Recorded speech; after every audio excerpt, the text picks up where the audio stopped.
सभी बच्चों को हमारा हार्दिक आशीर्वाद प्राप्त हो। आज हम अशोक के फूल के समीक्षा के जो विभिन्न चरण हैं, उसमें 3 चरणों को आपको मैंने बता दिया है इसके पहले वाले वीडियो में।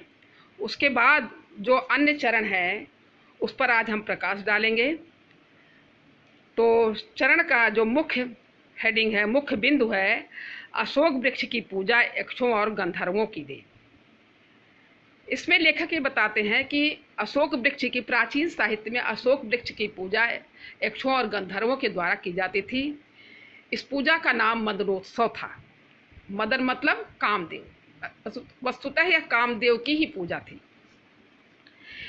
इस पूजा का वर्णन जो है, मदनोत्सव का जो वर्णन है, यह कालिदास के जो रचना है मालविकाग्निमित्र में मिलता है, और श्री हर्ष रचित जो रत्नावली है उसमें मिलता है, और महाराज भोज की रचना है सरस्वती कंठाभरण, उसमें मिलता है। महाराज भोज के सरस्वती कंठाभरण में मिलता है। कालिदास की जो रचना है मालविकाग्निमित्र में मिलता है, और श्री हर्ष रचित रत्नावली में इस मदनोत्सव की पूजा का वर्णन मिलता है। यह पूजा वस्तुतः कामदेव की ही पूजा थी। कामदेव की ही पूजा थी। यह पूजा किस प्रकार से यक्ष और गंधर्व संपन्न करते थे, उसका वर्णन इस प्रकार है कि जब सुंदरियां अपने रंग लगे पैरों से, नूपुर पहन करके रंग लगे पैरों से, चरणों से बहुत हल्का अशोक वृक्ष को दबाती थी, और दबाने मात्र से ही उनमें लालसा का संचार होता था, और ऊपर वृक्ष में लाल लाल फूलों के गुच्छों से पूरा वृक्ष भर जाता था। इन फूलों के गुच्छों से और इसके पल्लवों से एक वो छाया निर्मित करती थी, छाया बनाती थी, उसको सजाती थी, एक सुंदर आकर्षण स्थल का निर्माण करती थी इसके पल्लवों से और पुष्पों से। और उसी के नीचे, उस छाया के नीचे श्वेत स्फटिक शिला पर अपने प्रिय को उस पर बैठाती थी। उसके बाद अबीर, कुमकुम, चंदन और फूलों से पहले वह कामदेव की पूजा करती थी। कामदेव की पूजा करती थी, और कामदेव की पूजा के बाद वे तिरछे चितवन से अपने प्रिय की ओर देखती थी, और देख करके अपने अंजलि में लिए हुए फूलों को उनके चरणों पर बिखेर देती थी, गिरा देती थी। तो लेखक कहते हैं उत्सव बड़ा ही मोहक रहा होगा, बड़ा ही मादक रहा होगा। तो कहता है कि आज भी, लेखक कहते हैं कि आज भी अशोक के लाल लाल फूलों के गुच्छों में मादकता आज भी विद्यमान है। वह मादकता कहीं लुप्त नहीं हो गई है, वह आज भी है, लेकिन आज उसका महत्व घट गया है। उनका साहित्यकारों ने उनकी उपेक्षा की है, और इसी के साथ साथ वह मदनोत्सव भी समाप्त हो गया है। तो कहते हैं कि इन फूलों के साथ हमारी कितनी बहुमूल्य यादें जुड़ी हुई हैं। भारत का स्वर्ण युग, जो भारत स्वर्ण युग कहा जाता था, इसके हर दल में वह लेखक को लहराता हुआ दिखाई दे रहा है। वह सच्चे अर्थों में उसके स्वरूप को उसके फूलों में देखता है, लेकिन देखने के बाद जो उसका महत्व घट गया है, क्योंकि महत्व घटने का मतलब होता है कि हमारी संस्कृति बदलती रहती है, और बदलती हुई संस्कृति के साथ बहुत कुछ पीछे छूट जाता है, और जो हमारे जीवन, जो हमारे विकास के लिए उपयुक्त होता है, उन बातों को ग्रहण कर लिया जाता है। अब अगला है अशोक वृक्ष सामंती सभ्यता का प्रतीक। अगला जो चरण है, अशोक वृक्ष सामंती सभ्यता का प्रतीक माना गया है। लेखक का इसमें ये विचार है कि अशोक का वृक्ष भले ही बहुत सुंदर हो, बहुत ही मोहक हो, मनोहर हो, लेकिन वह है सामंती सभ्यता का प्रतीक। सामंती सभ्यता मतलब जो पूंजीपतियों का, जो जमींदारी प्रथा थी, पूंजीपतियों की जो प्रथा थी, जो पूंजीपतियों का जो उस समय वर्चस्व था, उस समय का यह प्रतीक वृक्ष है। लेकिन आज वह सामंत राजा महाराजा सब नष्ट हो गए, और उनके नष्ट होने के साथ अर्थात पूंजीपतियों का वर्चस्व समाप्त हो गया। वे पूरा क्या करते थे, वे निम्न वर्ग का शोषण करते थे। जो सामंती राजा महाराजा थे वे क्या करते थे, जो निम्न वर्ग समाज का जो निम्न वर्ग है उन पर वह फलती फूलती थी, अर्थात उनका विकास होता था।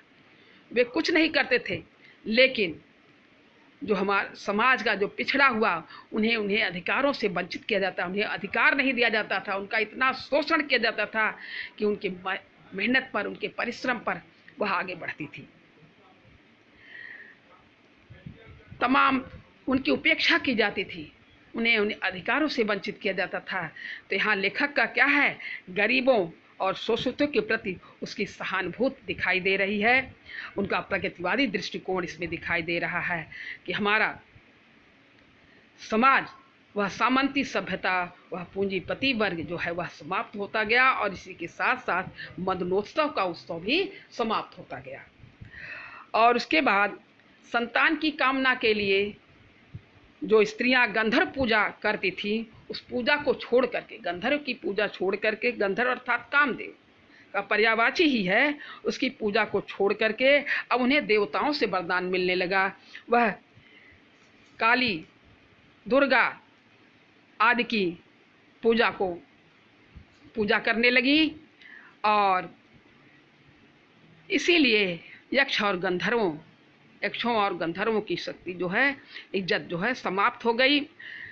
दुनिया अपने रास्ते पर आगे बढ़ती गई, और मदनोत्सव, दुनिया हमेशा मतलब हमारा संसार वह परिवर्तनशील है, हमेशा परिवर्तन होता रहता है, और इस परिवर्तन के युग में कुछ बहुत चीज़ें छूट जाती हैं जो हमारे जीवन में बाधक होती है, हमारे जीवन के विकास में जो बातें बाधक होती है उसको पीछे छोड़ दिया जाता है, और समाज उन बातों को ग्रहण करता है जो उनके विकास के लिए मार्ग प्रशस्त करती है, उसको लेकर के वह आगे बढ़ता रहता है।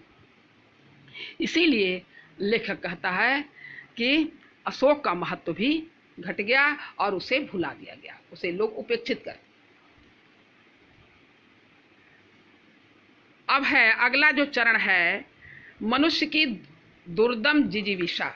मनुष्य की दुर्दम जिजीविषा, दुर्दम का मतलब है जिसका दमन करना कठिन हो।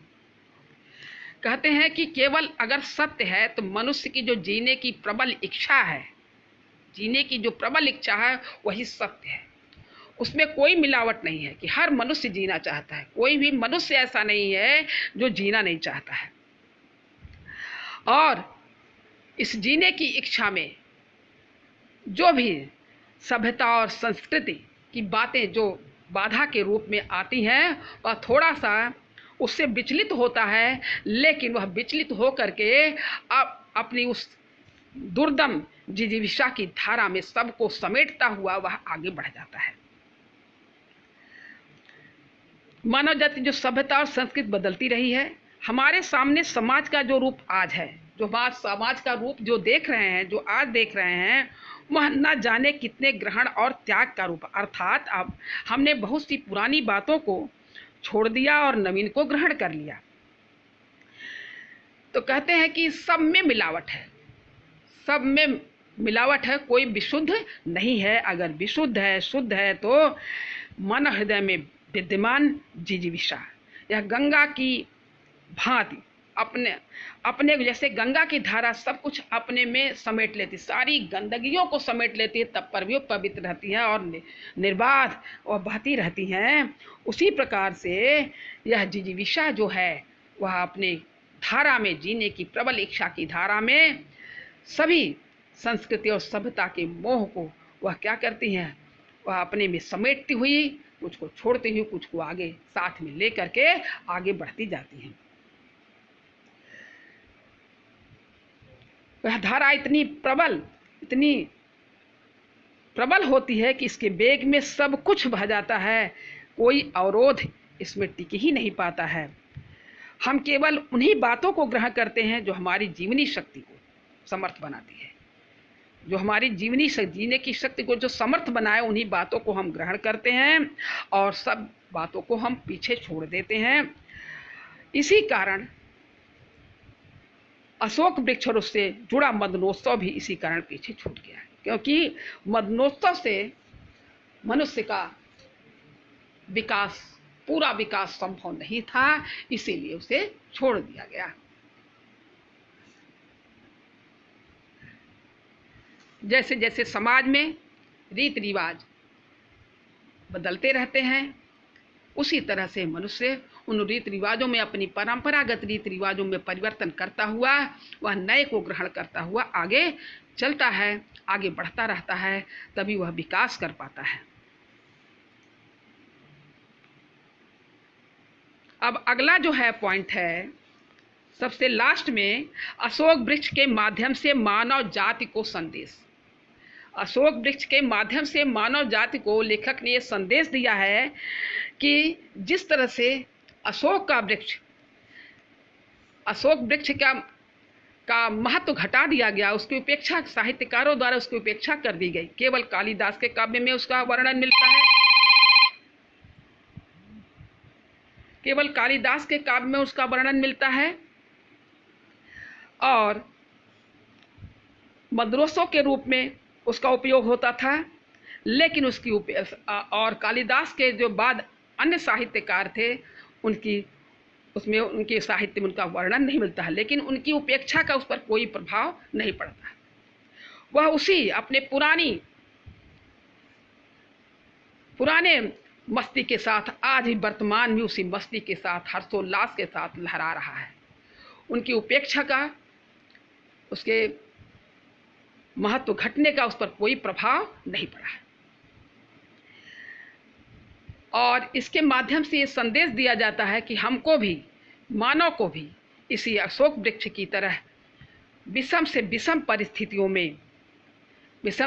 परिस्थितियों का सामना करते हुए हर स्थिति में समान भाव से और आनंद के पक्ष को स्वीकार करना चाहिए, क्योंकि आनंद ही सत्य है।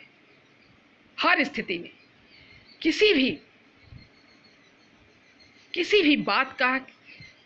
भी बात का कोई दबाव, कोई संकोच नहीं होना चाहिए।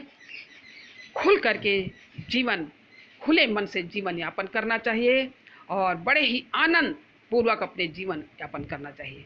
किसी भी बात का, ये कहा भी गया है, जो विद्वान लोग होते हैं वह मान अपमान से परे होते हैं। ना कौन हमारा उनका अपमान कर रहा है, कौन उनका सम्मान कर रहा है, वह सब बातों को पीछे छोड़ देते हैं, केवल अपने उद्देश्य, अपने लक्ष्य को देखते हैं। और जो मूर्ख लोग होते हैं वह कार्य का विध्वंस करते हैं। इसीलिए इस दशा में लेखक ये बताना चाहते हैं कि हमें भी अशोक वृक्ष की तरह विषम से विषम परिस्थितियों का सामना करते हुए हर स्थिति में समान भाव से रह करके जीवन के आनंद पक्ष को स्वीकार करना चाहिए।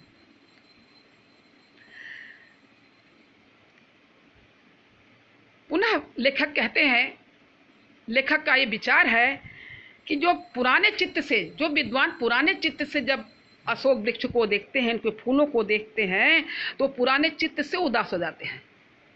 तो इसके माध्यम से वह यह बताना चाहते हैं कि हमको हर वस्तु को केवल पुराने चित्त से ही नहीं देखना है, हमको इस बदलते हुए परिवेश के साथ, बदलती हुई परिस्थिति के अनुसार हमें हर वस्तु का आकलन करना है। क्योंकि अगर विद्वता जो है, पंडिताई अर्थात विद्वता जब बोझ हो जाती है तो क्या करती है, वह विद्वान को बड़े ही सीमित दायरे में संकुचित दायरे में ही लिए रहती है, और उसी संकुचित दायरे में वह तर्क वितर्क करते हुए, चिंतन करते हुए उसी में वह पड़ा रहता है, वह आगे विकास नहीं कर पाता है। और जो विद्वान अपनी विद्वता को समय बदलते हुए समय के अनुसार प्रयोग करता है, वह उसके जीवन का सहज अंग बन जाता है और वह निरंतर विकास की ओर बढ़ता रहता है। वह देश और अपनी विद्वता से देश, समाज और राष्ट्र को बहुत कुछ देता है। राष्ट्र उसका अनुगामी बनता है, उसकी बातों का अनुगमन करके वह अपना मार्ग प्रशस्त करता है। तो कहते हैं इसलिए विद्वता बोझ न होकर के भार स्वरूप नहीं होना चाहिए।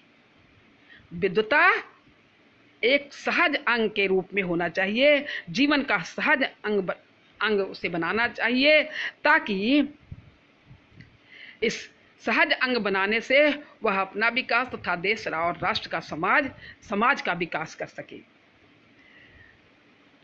तो कहते हैं अंत में लेखक यही कहते हैं कि हमें भी अशोक वृक्ष के प्रति उदास नहीं होना चाहिए था, और क्योंकि हर साहित्यकार की तरह इसका आनंद मुझे लेना चाहिए था, और आनंद लेने के बाद अपनी उदासी हमको त्याग देनी चाहिए, उसके आनंद पक्ष को लेना चाहिए। कहते मुझे भी अपने ढंग से उसकी मस्ती का आनंद लेना चाहिए, जिस प्रकार से वह भी मस्ती में आज भी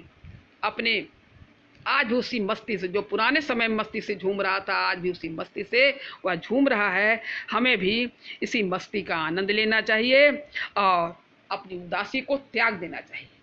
मतलब लेखक का कहने का मतलब है कि मनुष्य को कभी भी उदास नहीं होना चाहिए। उदासी जो है वह मनुष्य को पीछे ढकेलती है। वह हमेशा जीवन के आनंद पक्ष को स्वीकार करे और इसी को लेकर के वह आगे बढ़े। तभी वह समाज में यश का भागी होता है और समाज में बहुत कुछ कर जाता है, समाज उसका अनुगामी बनता है। यही हमें इससे संदेश मिलता है। अब यहीं पर आपका पूरी समीक्षा, पूरे पाठ की जानकारी आपको दे दी गई है। इस वीडियो के माध्यम से आप लोग सुन करके अपने पूरे पाठ को समझ लीजिएगा। अब हम इस वीडियो के बाद अब यहीं पे हम समाप्त करते हैं। इसके बाद हम मुख्य अवतरण तथा उसके प्रश्नोत्तर पर प्रकाश डालेंगे।